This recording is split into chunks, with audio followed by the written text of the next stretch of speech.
मैं हूं प्रवीण और आपका स्वागत है सिटी क्लासेस में। और आज फिर से आपके लिए एक वीडियो लेकर आए हैं। वो क्लास 12 पॉलिटिकल साइंस की वीडियो है और वो चैप्टर जो कौन सा है वो मैं आपको बताता हूँ। वो है चैप्टर क्षेत्रीय कंशाएं। क्षेत्रीय कंशाएं होती क्या है तो उसके बारे में पढ़ेंगे। तो क्षेत्रीय कंशाएं चैप्टर जो है उसके मैं आपको की पॉइंट्स बताऊंगा जो एग्जाम में बहुत इंपॉर्टेंट है। टॉपिक है, एक एक करके टॉपिक आपको क्लियर करूंगा। तो पहले चैप्टर स्टार्ट करने से पहले मैं आपको 2 पॉइंट बहुत इंपॉर्टेंट है जो आपको बताना चाहता हूँ, ताकि वो पॉइंट जो है आपको क्लियर हो जाए, क्योंकि चैप्टर से रिलेटेड हुए पॉइंट है और ये आपको आने चाहिए। यदि आपको से कोई पूछता है कि ये 2 चैप्टर में की टॉपिक किस भी टॉपिक पे बात कर रहे हैं तो वो आपको क्लियर होना चाहिए। तो पहले जो टॉपिक है वो क्षेत्रवाद। क्षेत्रवाद होता क्या है? क्षेत्रीय आधार पर राजनीतिक, आर्थिक और विकास संबंधी मांग उठाना, ये क्षेत्रवाद कहलाता है। यदि आप एक मांग उठा रहे हैं, वो राजनीतिक हो, आर्थिक हो और विकास संबंधित हो, तो वो क्षेत्रवाद कहलाता है। दूसरा टॉपिक है पृथकवाद। किसी क्षेत्र में किसी भी क्षेत्र देश से अलग होने की भावना जो है वो उठा रहा है, तो वो क्या होता है? पृथकवाद। मतलब अपने अलग होने की मांग कर रहा है। तो सबसे पृथकवाद का मतलब समझना है, किसी भी जो क्षेत्र, जो एरिया जो है, जिसमें देश का एक एरिया है जिसमें वो अलग होना चाहता है, तो पृथकवाद कहलाता है। तो स्टार्ट करते हैं। क्षेत्रीय आकांक्षाओं का उदय और अर्थ। जैसे कि मैंने टॉपिक लिख रखा है, क्षेत्रीय आकांक्षाओं का उदय और अर्थ का मतलब क्या है, जो मैंने स्टार्टिंग में बताया आपको अर्थ। और इसमें पहले जब किसी विशेष भौगोलिक क्षेत्र में लोग अपनी विशिष्ट भाषा, संस्कृति, इतिहास के आधार पर अलग पहचान, स्वायत्ता या अधिकार की मांग करते हैं, तो उसको क्षेत्रीय आकांक्षाएं कहा जाता है। इससे पहले मैंने आपको बताया था, मगर यहाँ पर है कि जब किसी विशेष भौगोलिक क्षेत्र में लोग अपनी विशिष्ट भाषा, संस्कृति, इतिहास के आधार पर अलग पहचान या स्वायत्ता के अधिकारों की मांग करते हैं, तो उसको क्षेत्रीय आकांक्षाएं कहते हैं। नेक्स्ट इसमें कि 1900 का दशक होता है वो बहुत इंपॉर्टेंट था भारत के लिए, और सबसे मैंने कि इसे स्वायत्ता का दशक भी कहा जाता है। क्वेश्चन 1 मार्क्स में आएगा कि स्वायत्ता का दशक किसे कहा जाता है? 1980 के दशक को स्वायत्ता का दशक कहा जाता है, या भारत की स्वायत्ता का दशक कहा जाता है। इसमें क्या है, क्योंकि इसी दौरान पंजाब, असम, मिजोरम के आंदोलन ने हिंसक रूप धारण किया। तो यहाँ पर लिखा गया कि यहाँ पर विलय की पहचान जो है, विलय की यहाँ पर इसमें इसे स्वायत्ता का दशक कहा जाता है, क्योंकि इस दौरान पंजाब, असम और मिजोरम में आंदोलन ने हिंसक रूप ले लिया, क्योंकि ये अपने अलग स्वायत्ता की मांग कर रहे थे।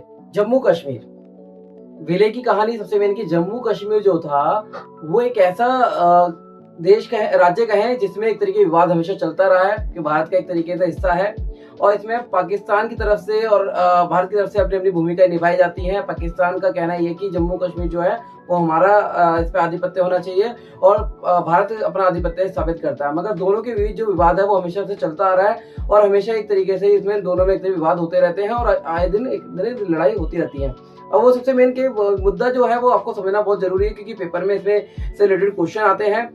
और वो क्वेश्चन आता क्या है, तो सबसे पहले जम्मू कश्मीर के ऊपर टिप्पणी करने के लिए आती है। अब मैं आपको बताता हूँ विलय की कहानी। 1947 में क्या हुआ कि महाराजा हरि सिंह ने पाकिस्तान में एक कव्वाली हमले के बाद भारत के साथ एक विलय पत्र पर हस्ताक्षर किए। किस पर हस्ताक्षर किए? विलय पत्र, मतलब कि शामिल होने के लिए। अब यह शर्त थी कि कश्मीर को आंतरिक स्वायत्ता प्रदान की जाएगी। अब आंतरिक स्वायत्ता क्या थी? सबसे मेरे की अनुच्छेद 370 और आर्टिकल 35 जो था, 35 जो आर्टिकल था, अनुच्छेद कहें, उसमें कश्मीर का अपना संविधान होगा और अपना ध्वज होगा, ये बात रखी गई।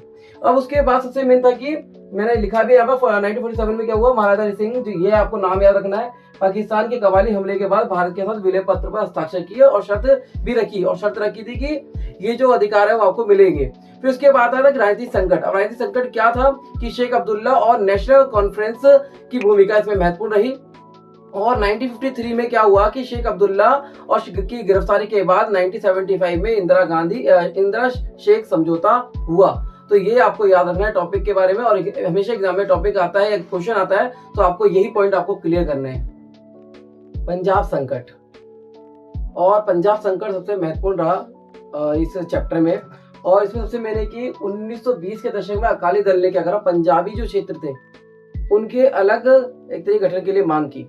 तो यहाँ पर सबसे मैंने क्या आपको पता होना चाहिए कि 1920 में क्या हुआ, दशक में अकाली दल ने पंजाबी क्षेत्रों के गठन के लिए अलग से मांग की। और अकाली दल की मांग जो थी 1966 में भाषाई आधार पर पंजाब बनाना था। लेकिन अकाली दल ने क्या करा, क्षेत्र के साथ अधिकारों के बंटवारे से खुश नहीं थे। जो भी क्षेत्र के जो अकाली दल के जो केंद्र थे के साथ जो अधिकार थे उनसे खुश नहीं थे वो, कि जो अधिकार मिल रखे हैं वो अधिकार हमारे लिए काफी नहीं है, ये उन्होंने बात रखी।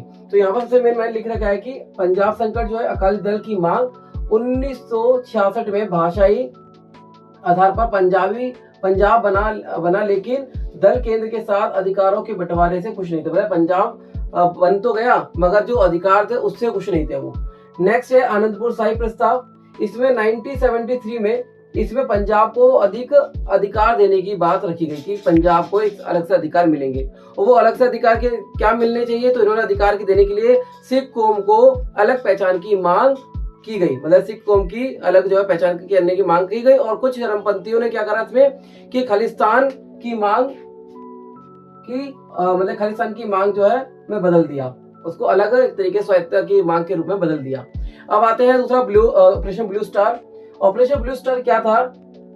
भिंडरावाले के नेतृत्व में चरमपंथियों ने स्वर्ण मंदिर को मोर्चा बनाया। क्या हुआ? उस पर एक तरीके से कब्जा करने की कोशिश की, और इसमें क्या हुआ कि उन्हें निकालने के लिए कहा गया, और जिसे स्वर्ण मंदिर को क्षति पहुंची। मतलब क्या हुआ, एक तरीके से अपना एक तरीके से मुख्यालय बना लिया, और उसमें क्या कर अपना कब्जा करने की कोशिश की, और उन्हें बाहर निकलने के लिए कहा गया। और इससे क्या हुआ, काफी तरीके से गोलियां चली और काफी मतलब जो वहां पर रखी गई चीजें, तो उससे क्या हुआ, उनको स्वर्ण मंदिरों को क्या हुआ, क्षति पहुंच गई। नेक्स्ट है परिणाम क्या निकले? 31 अक्टूबर 1984 को, मतलब 31 अक्टूबर 1984 को इंदिरा गांधी की हत्या हुई, और दिल्ली सहित कई शहरों में एक तरीके से दंगे हुए। अब दिल्ली से जैसे जो कई क्षेत्रों में दंगे हुए, राजीव गांधी लोगावाल समझौता हुआ 1985 में। ये भी आपको याद रखना कि जो राजीव गांधी लोगावाल से समझौता वो 1985 में हुआ था, और उसमें 1985 को चंडीगढ़ पंजाब को देने की और आपसी विवाद को सुलझाने की सहमति बन गई, और इससे शांति स्थापित हो गई। पूर्वोत्तर भारत, नॉर्थ ईस्ट, यह 7 राज्य यानी कहे 7 सिस्टर में 3 तरह के मुद्दे रहे, और वो 3 तरह के मुद्दे कौन से थे? पहला था स्वायत्तता की मांग, दूसरा था मिजोरम या अलगाववादी आंदोलन, स्टार्ट करता है अलगाववादी आंदोलन, फिर बाहरी लोगों का विरोध। तो ये कैसे कैसे लाइन सीरियल वाइज चलता रहा, तो स्टार्ट करेंगे इसमें पहले करते हैं स्टार्ट इसमें स्वायत्तता की मांग। स्वायत्तता की मांग की थी, असम के जो पहाड़ी कबीले जो थे ने अलग राज्य की जो है मांग रखी। परिणाम स्वरूप क्या हुआ कि मेघालय, मिजोरम और अरुणाचल प्रदेश जो है वो बन चुके थे। तो यहाँ पर पहला है कि यहाँ 7 राज्य 7 सिस्टर की 3 तरह के मुद्दे रहे। पहला स्वायत्तता की मांग, जिसमें असम के पहाड़ी कबीलों ने अलग राज्य की मांग की, और जिसके तहत क्या हुआ, मेघालय, मिजोरम, अरुणाचल प्रदेश बन चुके हैं। तो ये आपको याद रखना कि मेघालय राज्य कब बने, कैसे बने, ये आपको याद रखना है। नेक्स्ट है आपका मिजोरम। मिजोरम में क्या था कि जो लाल डेंगा जो थे के नेतृत्व में मिजो फ्रंट नेशनल जो थे, मिजो नेशनल फ्रंट नाम याद रखना आपको, मिजो नेशनल फ्रंट, MNF इसकी फुल फॉर्म भी आती है कि क्या हुआ इसमें, MNF जो थे मिजो नेशनल जो फ्रंट के जो लीडर थे लाल डेंगा, उनके 20 साल तक ये संघर्ष किया, और 1986 के समझौते के बाद लाल डेंगा मुख्यमंत्री बन गए। अब जो मुख्यमंत्री फिर उन्होंने कार्यभार संभाला। तो नेक्स्ट है नागालैंड। नागालैंड में क्या हुआ, NN यहाँ पर रखना है आपको, NN फिजो के नेतृत्व में आजादी की मांग की गई, और जो आज भी प्रचलित है, आज भी की जाती है। नेक्स्ट है यहाँ पर बाहरी लोगों का विद्रोह। क्या था कि असम आंदोलन जो चल रहा था उसमें 1979 में का दशक जो था उसमें ऑल असम स्टूडेंट यूनियन जो थे, आपको याद रखना नाम, AASU, इसको आंसू भी यूज किया गया। ऑल असम स्टूडेंट यूनियन ने बांग्लादेशी घुसपैठियों के खिलाफ क्या करा, आंदोलन किया। ये आपको याद रखना है। नेक्स्ट 1985 के साथ समझौता के साथ क्या समाप्त हो गया। ये कौन सा क्या समाप्त हो गया, पूर्वोत्तर भारत का जो भी जो आंदोलन चल रहा था वो धीरे धीरे क्या हुआ, समाप्त हो गया। द्रविड़ आंदोलन, जो आपने फर्स्ट जो टॉपिक करा पूर्वोत्तर भारत, तो अब आते हैं द्रविड़ आंदोलन। द्रविड़ आंदोलन, इसका नेतृत्व जो था EV रामास्वामी पेरियर, इनका नाम याद रखना है, EV रामास्वामी पेरियर, ये पूरा नाम याद रखना है आपको कि आ सकता है कि द्रविड़ आंदोलन किसके नेतृत्व में चला, EV स्वामी पेरियर। अब सिद्धांत क्या था, यह आंदोलन ब्राह्मणों के वर्चस्व और उत्तर भारतीय संस्कृति के खिलाफ था, के प्रभाव के खिलाफ था। नेक्स्ट इसमें हिंदी का विरोध, मतलब सबसे मेन की हिंदी विरोध भी इसमें रखा, हिंदी विरोध देखा गया।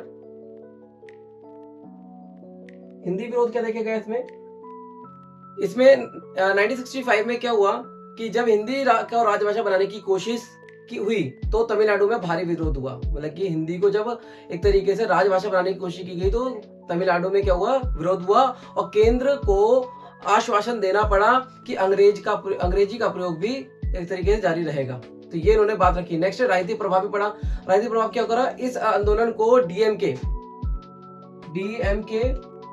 और एआईडी ये आपको नाम रखना है। एआईडी डीएमके जो है, ये डीएमके सबसे मेन है, तो आपको याद रखना है कि जैसे शक्तिशाली क्षेत्रीय दल निकले और ये दल जो है पार्टी बनी और पार्टी बनने के बाद इन्होंने अपना कार्यभार जो है संभाला। टॉपिक है सिक्किम का विलय।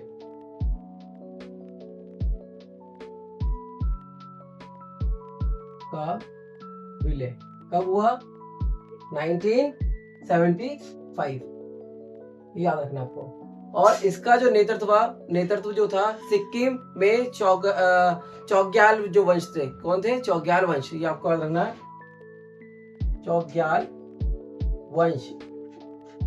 चौग्याल वंश का शासन था और भारत यहाँ की रक्षा और विदेशी मामलों में का जिम्मा जो है संभाला था। तो किसका जिम्मा संभाला था? रक्षा का और विदेशी मामलों का जिम्मा संभाला था। सिक्किम की जनता लोकतंत्र चाहती थी। सिक्किम की जनता क्या चाहती थी? लोकतंत्र चाहती थी। और 1975 में जनमत संग्रह हुआ और जिसमें 97% जो थे लोगों ने भारत के साथ विलय का समर्थन मांगा। तो आपको याद रखना है, दोबारा से बताता हूँ, रिपीट करता हूँ कि सिक्किम का जो विलय हुआ वो 1975 से चल रहा था और सिक्किम के चौगाले जो वंश का शासन था और यहाँ भारत जो थे यहाँ की रक्षा और विदेशी मामले का जिम्मा संभाला था और सिक्किम की जनता लोकतंत्र चाहती थी। और 1975 में जनमत संग्रह हुआ जिसमें 97% लोगों ने भारत में विलय का समर्थन किया और सिक्किम भारत का 22वां राज्य बना। याद रखना कि कौन सा राज्य बना? 22वां राज्य बना। तो इसी अध्याय में मिलने वाले 4 बड़े सबक क्या थे कि क्षेत्रीय आकांक्षाएं लोकतांत्रिक राजनीति का सामान्य हिस्सा है और उन्हें अपराध नहीं समझना चाहिए। ये आपको याद रखना है कि इसे हमें अपराध नहीं समझना चाहिए। दूसरा, समस्याओं का समाधान सैन्य शक्ति से नहीं बल्कि लोकतांत्रिक बातचीत के तरीके से होना चाहिए। तो ये भी बात रखी गई। दूसरा, संविधान में विविधता का संभालने की जो है लचीली व्यवस्था इस तरीके से होनी चाहिए। जब कठोर व्यवस्था होगी तो उससे क्या होगा? लड़ाई दंगे फैलेंगे। तो लचीली व्यवस्था होनी चाहिए और उसके बाद सत्ता की हिस्सेदारी होनी चाहिए। जैसे हमने पढ़ा है, सत्ता की सारी देश में जो जोड़ने का हिस्सा करती है। मतलब यदि हम पार्टी का मतलब जो कार्य का हिस्सा जो बंटवारा कर देते हैं तो ये क्या होती है? देश को जोड़े रखती है। तो ये जो 7 टॉपिक थे जो मैंने आपको समझाया, तो ये उम्मीद करता हूँ कि वो वीडियो आपको समझ में आई होगी। और प्लीज इस वीडियो को शेयर करें अपने दोस्तों को और लाइक जरूर करें और मिलते हैं नेक्स्ट वीडियो में। जय हिंद।